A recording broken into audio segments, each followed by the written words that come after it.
As a kid, I always wanted to learn how to build RC cars. And now I can. I'll teach you how. And this little guy makes it possible. This is the Motorbit.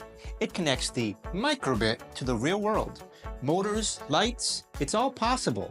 And it's what we'll use for the RC car. Here are the electronics I'm using, mostly a Microbit and the Motorbit version 2.1, powered by 2 lithium-ion batteries. You'll need something for the chassis, some wheels, screwdrivers. I'm also using Fomex and cardboard for protection, tape and hot glue and screws too. Let's start by mounting the motor to the chassis. I decided to use screws to give it strength. Just make sure you avoid things like glue, which might fall off.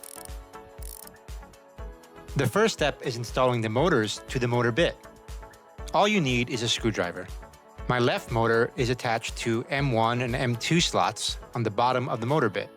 Make sure you check the polarity if the motor spins in the wrong direction. Lefty-loosey, righty-tighty. Just do the same for all other motors. For our version, we're only using a left and right back motor. Time to power up. I'm using 2 lithium-ion batteries wired in series to give the car enough voltage to drive both motors and lights. That's 7.4 volts in total. Install the wires into the leftmost power terminal and don't forget to flip the switch to the left. Headlights go to pin 0, taillights to pin 1, both with the resistors. That lets the Motorbit control each one separately through code. The signal pin connects to the anode of the LED and the cathode connects to ground.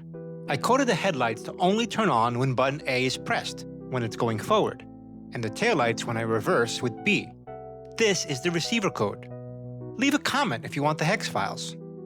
As you can see, there's no steering yet.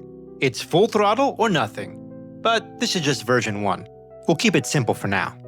Zip ties are a good idea to keep the motor secure. We're in the home stretch now. I wanted to make sure that there's some armor to protect it because I know for sure it's gonna get beat up. So I cut some cardboard, used that as a template for some Fomex, which really helped in the end.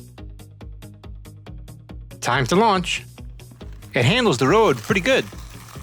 After testing, I realized for the next version, I want better wheels, which means a redesign.